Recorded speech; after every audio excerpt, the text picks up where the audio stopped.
La impaciencia por dormir a menudo asusta al sueño. Buenos días, buenas tardes y buenas noches.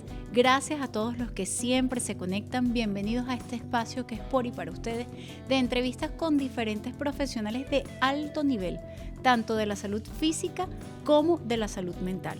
Si me conoces, gracias por volver. Si es la primera vez, mi nombre es Francesca Almonte, soy internista y oncólogo clínico, egresada de la Universidad Central de Venezuela, y el invitado de lujo que les traigo hoy para hablar del insomnio, el doctor Nelson León.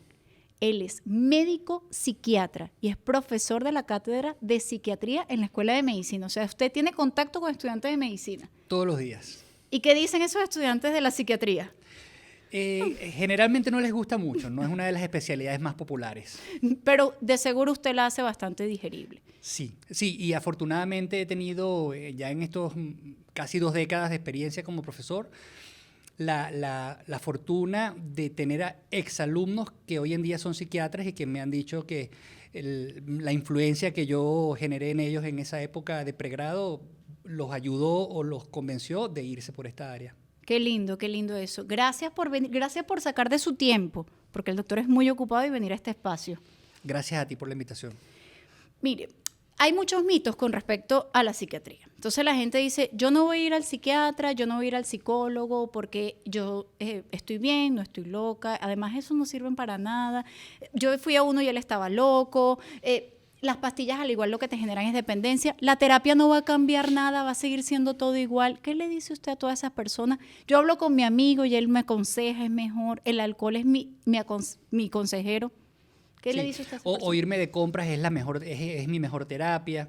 Sí, lamentablemente es un prejuicio que está muy arraigado en la población general. Irónicamente, incluso en los médicos. Cuando yo estudié medicina, había un dicho que decían con sorna y de forma descalificativa que habían médicos que sabían mucho pero que no resolvían nada, que eran los internistas, que habían otros médicos que no sabían nada y resolvían mucho, que eran los cirujanos, y que habían otros que no sabían nada y que no resolvían nada, que eran los psiquiatras. Esa parte no está bonito. Yo crecí escuchando eso. Y bueno, entiendo que es un prejuicio, entre otras cosas, alimentado por el gran estigma que hay con el tema de las enfermedades mentales, porque además, con un enfoque como además muy reduccionista, se asocia que la enfermedad mental es igual o es sinónimo de locura. Hoy en día, gracias a Dios, eso ha ido cambiando porque las personas han ido entendiendo, en la medida que la cultura aumenta, que la información aumenta, que las enfermedades de la mente no necesariamente implican psicosis o locura, y que condiciones como la depresión o como la ansiedad, que hasta no hace mucho eran consideradas como debilidades de la mente o del espíritu, ya hoy en día la gente entiende que son enfermedades médicas como cualquier otra y que ameritan un tratamiento médico. En ese sentido, ese prejuicio se ha ido debilitando, sin embargo, persiste todavía. Hay un aumento en general de los trastornos mentales, tanto en varones, hembras y en personas jóvenes. ¿Es de verdad un aumento o es que las personas están yendo más al médico, a los profesionales de la salud y ahora se están diagnosticando más y ya estamos? ¿O de verdad definitivamente algo está pasando que está haciendo que más personas tengan, por ejemplo, ansiedad y depresión? Es una mezcla de esos factores que acabas de mencionar. Se dice que en los últimos años ha habido un incremento de la prevalencia de las enfermedades mentales, específicamente o sobre todo, mejor dicho, de la ansiedad y la depresión y síntomas que se asocian con estas dos patologías. Hay otras patologías como la esquizofrenia, la bipolaridad o la psicosis maníaco-depresiva, que son enfermedades con un componente genético mucho más robusto, más fuerte, en donde la prevalencia se ha mantenido relativamente estable. Pero enfermedades de la mente que tienen mucha más influencia de nuestro ambiente, de nuestro entorno o de nuestras relaciones, sí ha habido un incremento. Ahora, ¿el incremento es real o es que ahora pensamos más en eso, somos más conscientes y lo diagnosticamos por ende más?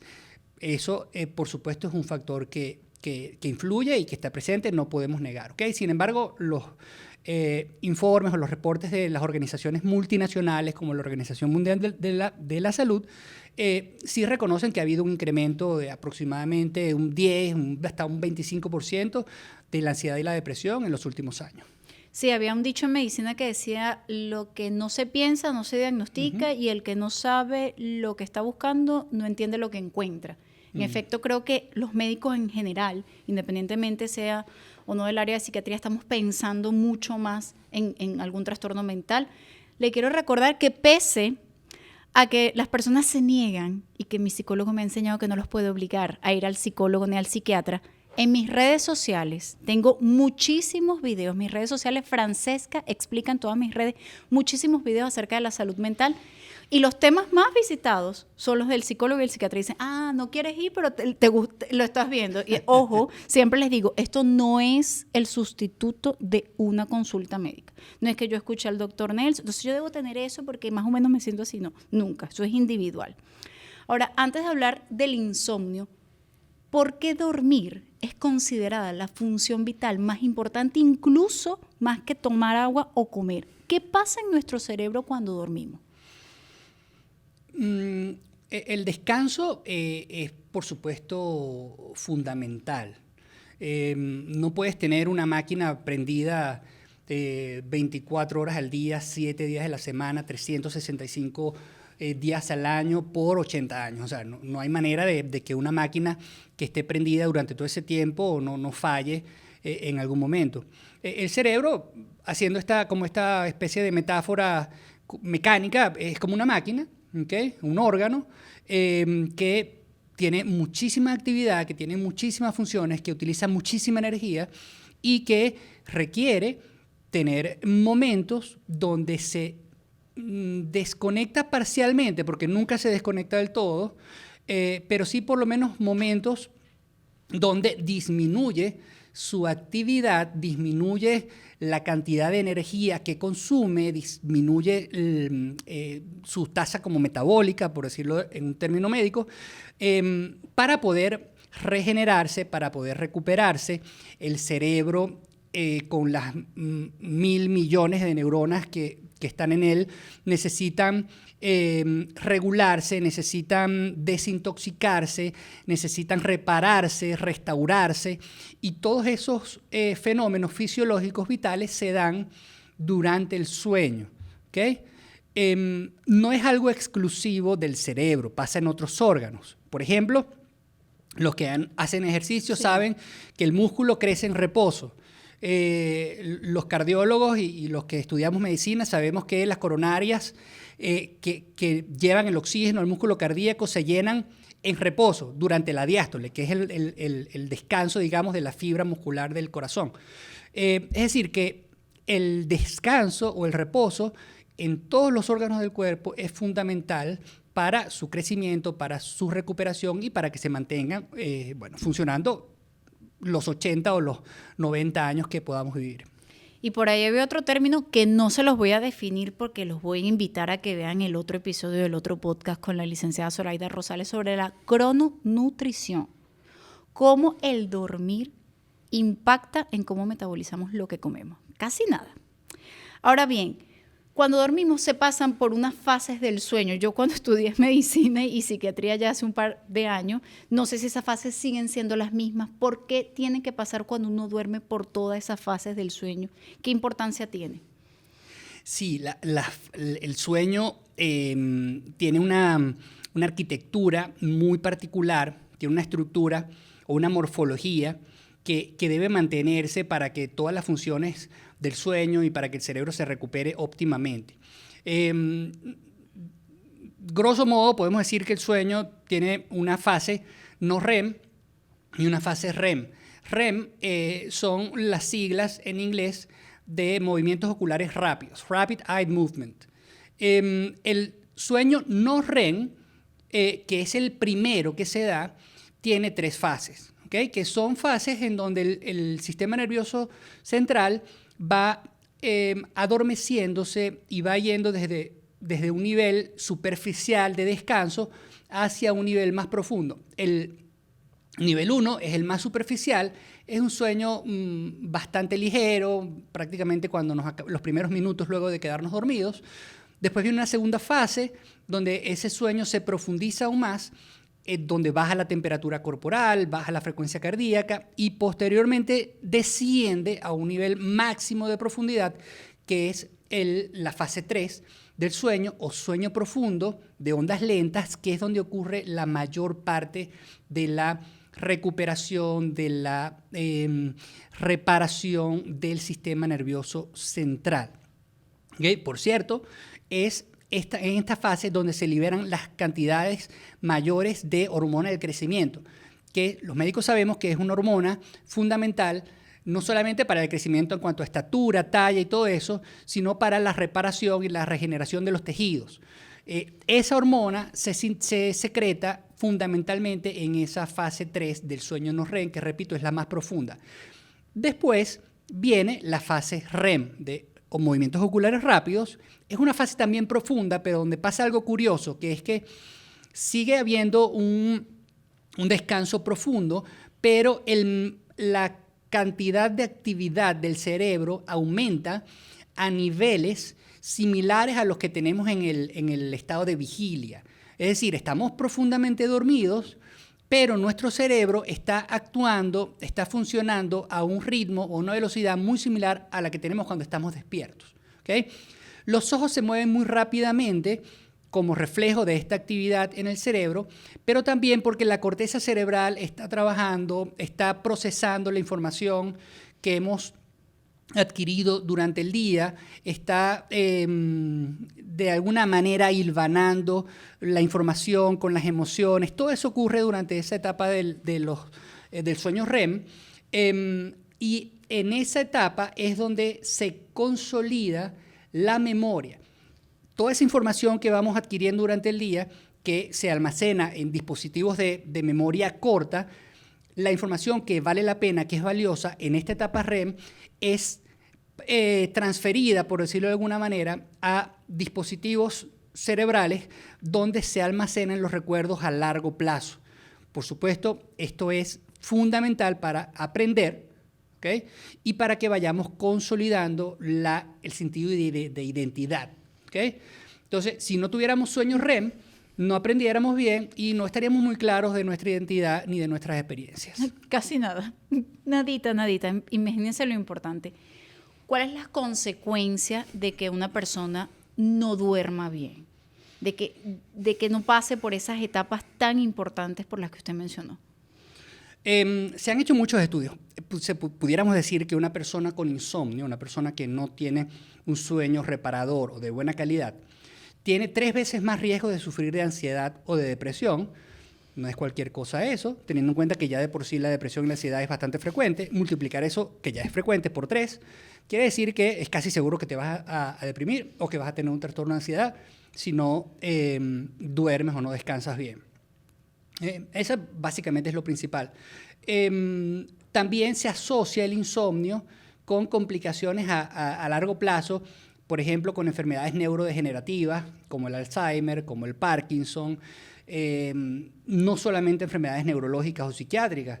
Se ha asociado, hay una asociación clara entre el insomnio con problemas cardiovasculares, cerebrovasculares, enfermedades metabólicas, etc. En fin, una persona con insomnio más tarde o más temprano va a empezar a acumular problemas médicos, físicos o mentales que van a deteriorar su calidad de vida. Importante. En mi Instagram, en Francesca Explica, tengo videos donde valga la redundancia porque por eso se llama Francesca Explica, donde explico qué ocurre cuando el cortisol está alto. Porque alguien que no duerme bien, entonces está de mal humor, tiene el cortisol alto entonces predispone a las enfermedades, baja las defensas, entonces vuelves otra vez y caes en ese círculo vicioso del cual pareciera no salir.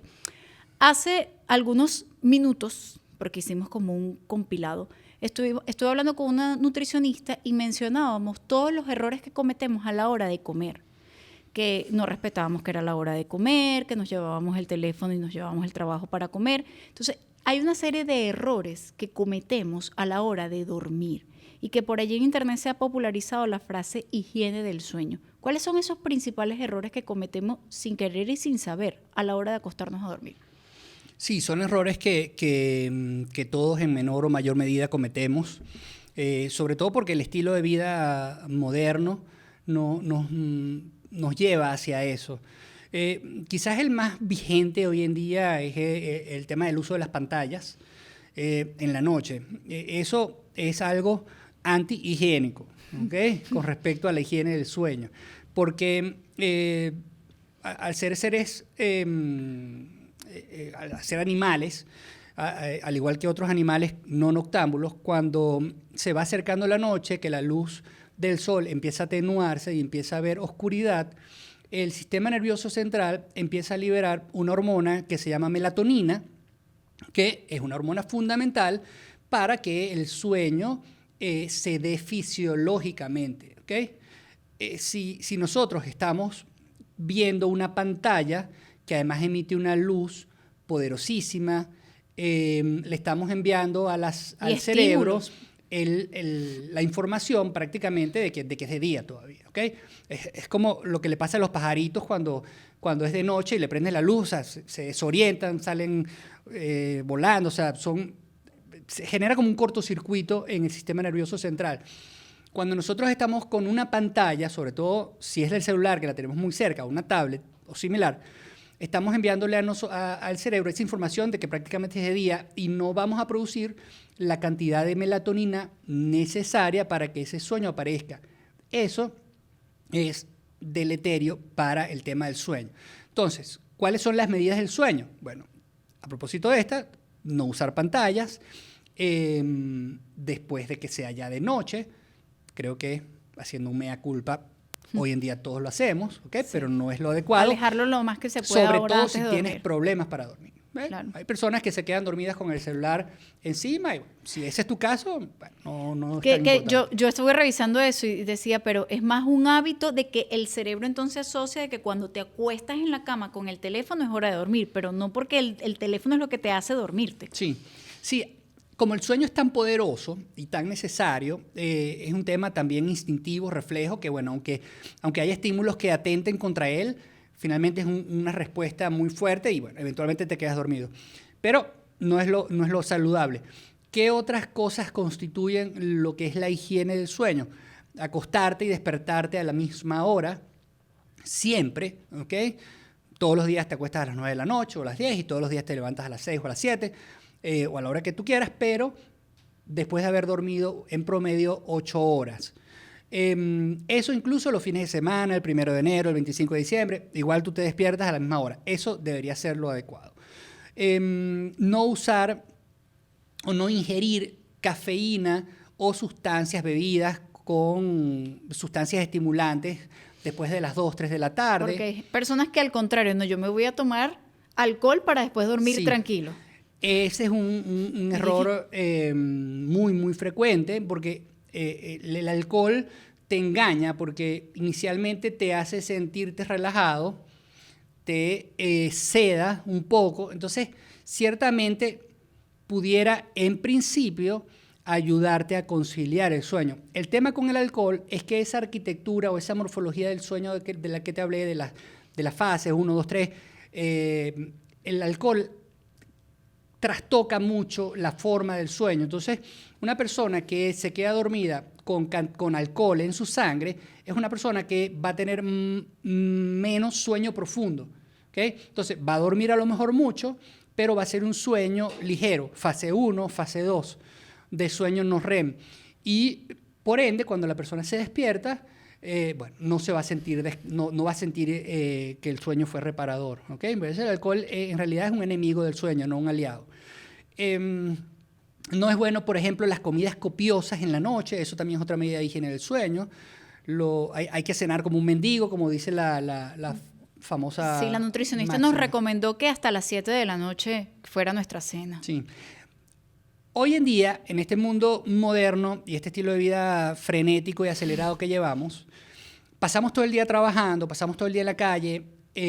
Una de las cosas que suele pasar es que no comemos bien, no desayunamos porque salimos apurados, no almorzamos porque estamos trabajando Cuando llegamos a la casa a las 8 o a las 9 de la noche, por supuesto nos va a dar muchísima hambre, vamos a comer copiosamente, no vamos a dormir bien y también entramos en una especie de círculo vicioso que deteriora mucho la calidad del sueño. No es por darle publicidad a la nutricionista, pero también nos mencionó cómo preparar ciertos alimentos, preparándolos y comiéndolos después de ciertas horas, ayudaba a la saciedad. Por eso no se pueden perder ese episodio previo del podcast que de Francesca explica en todas las redes. El doctor El Pulso de León. Imagínense ustedes qué nombre. El Pulso de León. Entonces, y también mencionaban que la cama es para dormir y la gente entonces se llevaba el libro para estudiar o el teléfono para trabajar. Eso no está bien tampoco, ¿verdad? Eso está muy mal. La cama debe usarse para dormir y para dar amor y recibir amor con tu pareja, ¿ok? Básicamente para eso, pero para trabajar, para comer, para estudiar, debería estar proscrita la cama. Claro, el cerebro va a decir, bueno, ya va, ven acá, te vas con la laptop, entonces tengo que estudiar, trabajar, ¿qué es lo que vamos a hacer? No entiendo. ¿Cuántas horas deberíamos dormir? ¿Esas horas que deberíamos dormir se modifican si van pasando más o menos años de nuestra vida? Como regla general se habla de un promedio entre 6 y 8 horas. La mayoría de los consensos y la mayoría de los expertos se inclinan por ese número, ¿ok? En la medida que envejecemos, dormimos menos. Los periodos de sueño son más breves. Pudiera cambiar un poco la morfología del sueño, podríamos tener la tendencia a dormir menos profundo, ¿ok? Pero igual debería ser por lo menos 6 horas en una persona de la tercera edad. Cualquier persona que nos escucha entonces viene y me dice, yo me voy a dormir a las 4 de la tarde y me voy a despertar a las 12 de la noche y mi día va a empezar a las 12 de la noche. ¿Cuándo deberíamos dormir esas 8 horas? En la noche. O sea, a menos que seamos la reencarnación de un búho o algo por el estilo. O hagamos guardia para hacer posgrado. Deberíamos dormir en la noche porque no somos animales noctámbulos, somos animales diurnos. Nuestro ritmo circadiano, nuestro reloj biológico, nuestro metabolismo está diseñado para estar alertas durante el día mientras haya luz del sol. Cuando ya oscurece, ese sería el momento para dormir esas 8 horas. Y está bien hacer siestas, que me encantaría, por cierto, pero está bien hacerlas. Si no tienes problemas para dormir en la noche. Me encanta esa parte. Y te gusta hacer siestas y eres una de esas privilegiadas personas que pueden darse ese lujo, hazlas, ¿ok? Pero si tienes problemas para dormir, están prohibidas las siestas. Pasa mucho que los pacientes, porque a veces me imagino, bueno, usted no pasa consulta tanto con el paciente y el familiar, pero me pasa que el paciente me dice, es que yo no duermo. Y el familiar y que, mamá, duermes 5 horas en la tarde. Entonces, yo me quedo como que ya va, alguno de los dos me está mintiendo, ¿o duerme o no duerme? Eso pasa muchísimo. Ahora, iba a decir algo, perdón. No, porque a propósito de este ejemplo que acabas de dar, las siestas, por definición, son periodos cortos de sueño, que debería ser máximo media hora. Ok. No. Si te acuestas a la 1 de la tarde y duermes hasta las 3, cosa que es bastante rica, ciertamente, para los que pueden hacerlo, pero técnicamente no es una siesta. Cosa que es envidiable. Sí, no es saludable porque además ya entras en sueño profundo, entras en sueño REM y te vas a parar en un momento donde tu cerebro no está preparado para despertarse. Lo ideal es que la siesta sea entre 10 minutos, media hora, porque en esos minutos vas a estar en sueño ligero. Ya. Es un sueño ligero, fase 1, fase 2, que te va a permitir despertarte sin mucha dificultad. No te vas a despertar desorientado, como eso que a veces pasa, que te quedas dormido y te despiertas y no sabes si es de día, si es de noche, ¿Y dónde en qué estás? parte estás. Eso es porque te despertaste abruptamente en una fase muy profunda del sueño. Si la siesta es de 10 minutos a media hora, no pasa eso y el sueño puede ser reparador. Siempre en la vida vamos a pasar por momentos que nos van a generar estrés, angustia, un familiar hospitalizado, la presentación de una tesis, incluso organizar una boda, un cumpleaños, un viaje, y puede que en esos momentos no puedas dormir. Pero, ¿cuándo consideramos ya patológico el no poder dormir? ¿Cuándo decimos que una persona, mira, definitivamente tiene el diagnóstico de insomnio? Desde el punto de vista de los criterios diagnósticos, la persona debe tener 3 meses o más con dificultades para conciliar o para mantener el sueño por lo menos 3 noches de la semana. ¿Okay? Si la persona tiene 3 noches sin poder dormir o sin poder descansar de forma reparadora y eso se ha mantenido por 3 meses, entonces ya el diagnóstico de insomnio se puede hacer. Lo que mencionas, que es esa dificultad para conciliar el sueño cuando estamos sometidos a un evento estresante, a un cambio vital, una mudanza, a algún cambio de trabajo, el nacimiento de un hijo, el divorcio, la ruptura sentimental, que te despiden del trabajo, un ascenso, en fin, cualquier cantidad de ejemplos pudiéramos citar. En esos casos, cuando los niveles de estrés suben mucho, hay una dificultad para tener un sueño de calidad. Eso lo diagnosticamos como insomnio agudo situacional. Muchas veces con psicoterapia y respetando las medidas de higiene del sueño, este tipo de insomnio transitorio se autolimita y la persona recupera su sueño fisiológico al cabo de poco tiempo. Pero siempre es importante que la persona se asesore con un profesional, porque en estos casos, cuando podría ser normal que no puedas conciliar el sueño porque estás atravesando por una situación estresante o difícil, si eso no lo manejas bien y no recibes la asesoría correcta, entonces eso puede cronificarse. Y lo que empezó como una dificultad transitoria, adecuada o adaptativa, se puede convertir en un problema crónico de sueño. Usted mencionó una palabra que me gustaría que lo definiera, porque sé que muchas personas ya lo interpretaron, ya se hicieron ¿cómo es que? Una novela completa. La psicoterapia. ¿Qué es la psicoterapia?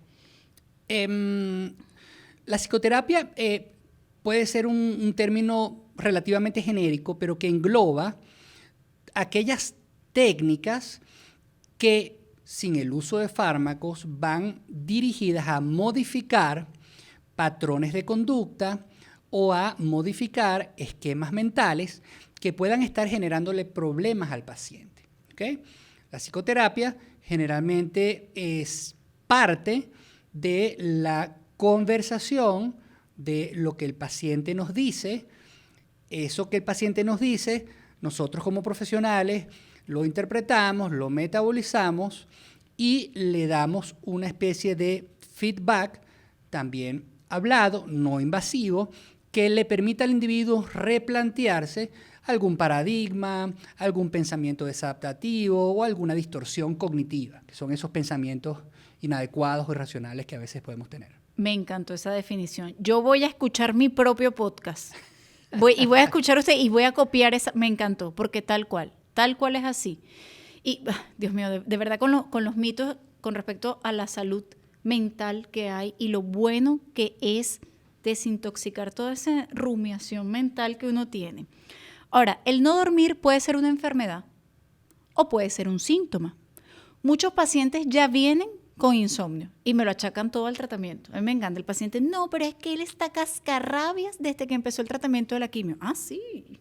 ¿Y cómo era él? Un payaso en la fiesta, todos se reían cuando él llegaba. No, él ya era así. Ah, entonces él ya tenía insomnio. ¿Cuáles son las principales causas de insomnio? ¿O es acaso el insomnio la puntita del iceberg de algo más que subyace por debajo?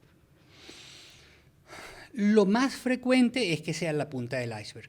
¿Okay? De algo que está pasando que a veces es evidente, por ejemplo, un diagnóstico oncológico, una persona que está recibiendo un diagnóstico oncológico, que está adaptándose a ese enorme cambio que representa el lidiar con la enfermedad y con el tratamiento. Bueno, allí es evidente que el insomnio puede ser por eso.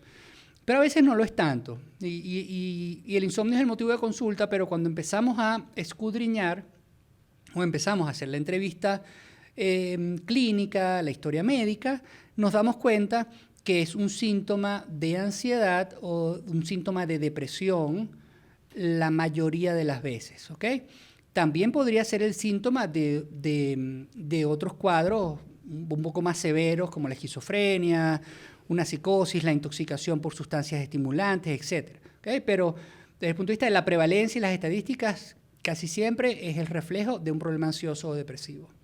O de una patología tal vez orgánica como trastornos tiroideos también. Sí. Entonces, fíjense la importancia de que tanto lo que es el insomnio, lo que es la anemia, la fiebre, yo siempre le digo a los pacientes, es la manifestación de algo más. Yo te puedo dar acetaminofén y se te va a bajar la fiebre, pero si yo no indago, no hago una evaluación, un correcto interrogatorio, no hago los estudios pertinentes, nunca voy a diagnosticar la infección de orina que te está ocasionando esa fiebre.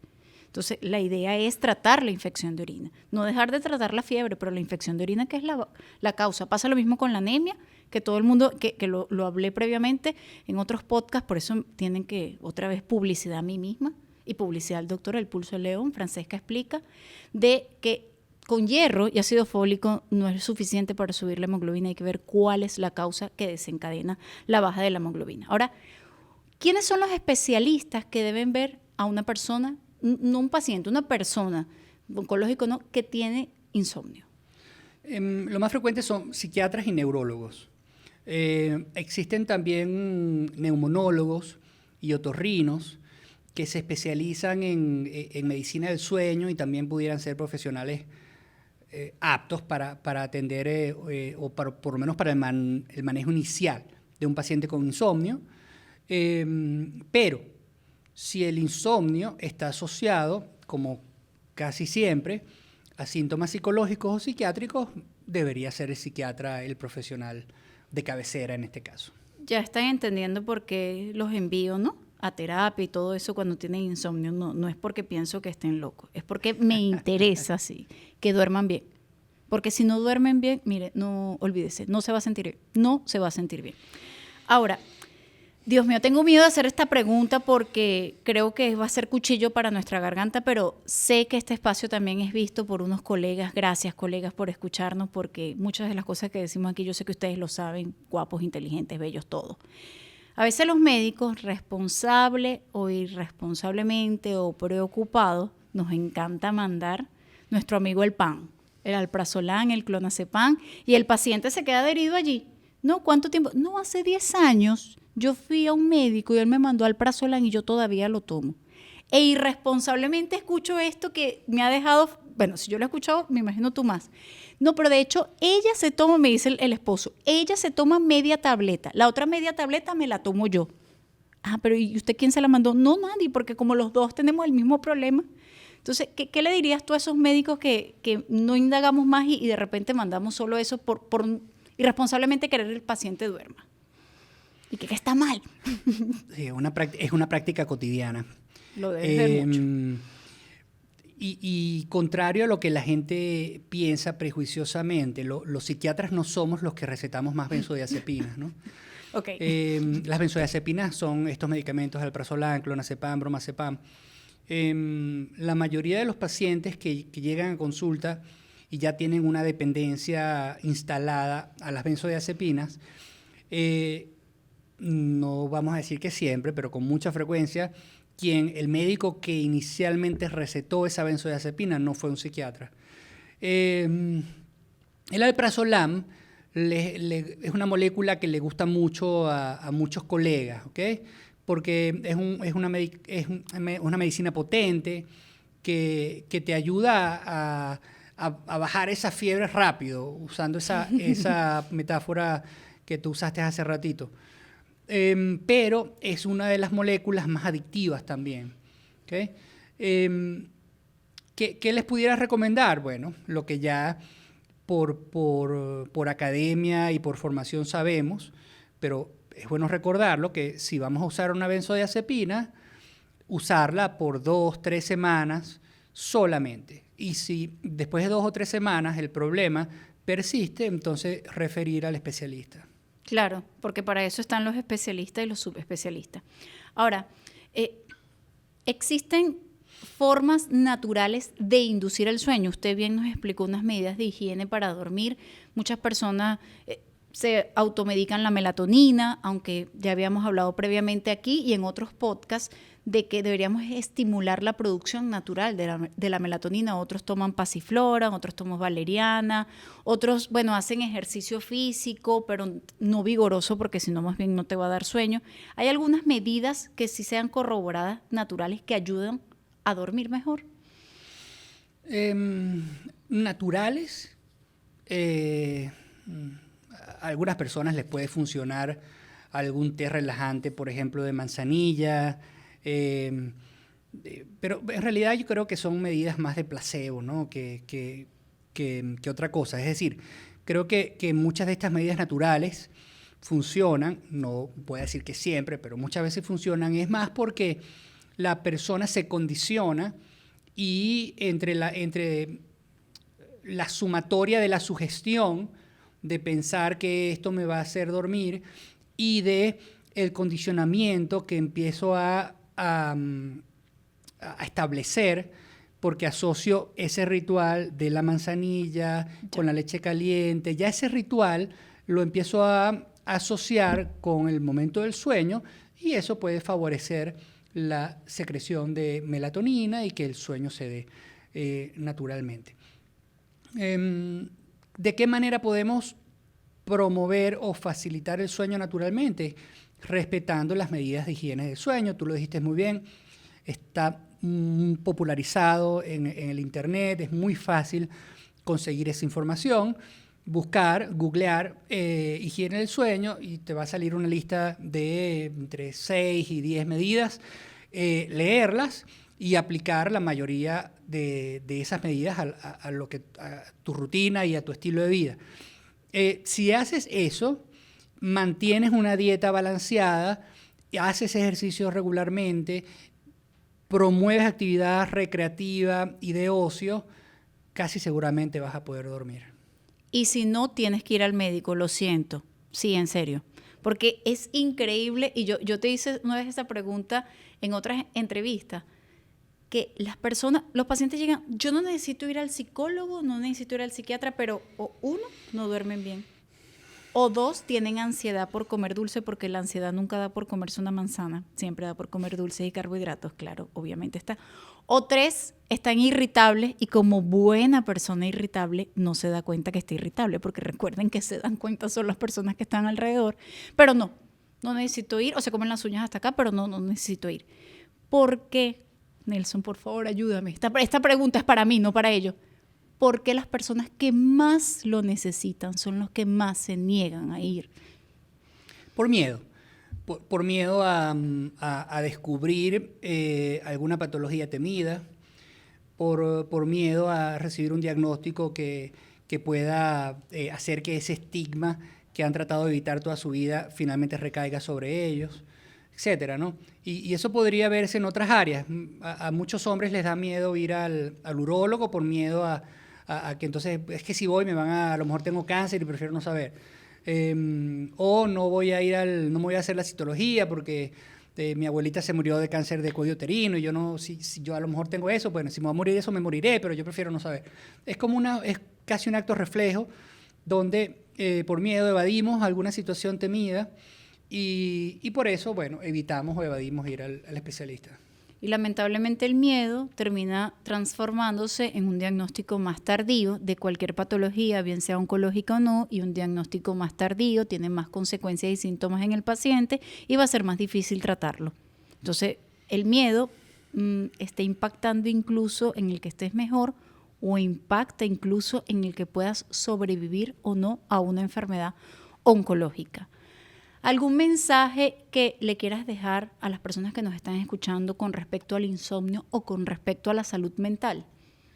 Bueno, que son tiempos donde debemos permitirnos considerar y entender que lo mental es médico también, que las enfermedades de la mente son enfermedades del cerebro, que no son enfermedades del espíritu, y que no son el reflejo de una debilidad de tu carácter o de tu personalidad, que son condiciones médicas que no necesariamente serán incurables o crónicas, porque hay muchos aspectos de la mente que pueden ser transitorios y que pueden durar poco tiempo si los atiendes a tiempo, ¿ok? Entonces, bueno, aunque nos dé miedo, a veces hay que hacer las cosas con miedo. A ver, yo voy a volver a escuchar, de verdad que hay varias frases que voy a tomar.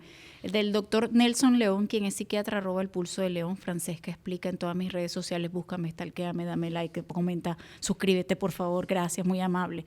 Aquí, de hecho, yo estaba revisando para saber las preguntas y todo. Buscar ayuda no te hace perder tu autonomía. Quiero que eso quede claro. Y por aquí leí algo que decía: el insomnio es la venganza de la mente por todos aquellos pensamientos, sentimientos, situaciones que no quisiste afrontar durante el día. Fuerte, ¿no? Total. Ahora, ¿dónde lo pueden contactar? ¿Cuáles son sus redes sociales? ¿Dónde pueden tener una consulta con usted? En Instagram estoy como @pulso de León.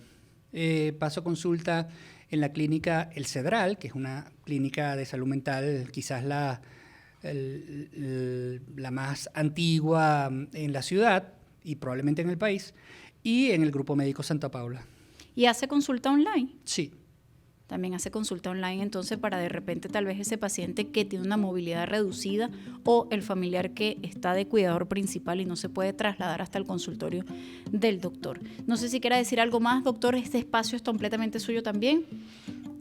Agradecerte por tu gentil invitación. He disfrutado mucho la entrevista y bueno, agradezco una vez el que me hayas permitido estar aquí contigo.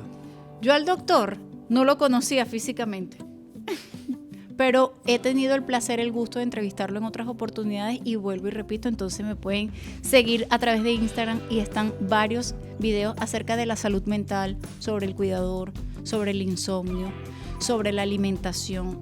Esos puntos, de hecho, esos son los puntos que más indagan y solicitan los que me siguen a través de las redes sociales. Muchas gracias por estar en este espacio y bueno, como siempre, hasta una nueva oportunidad.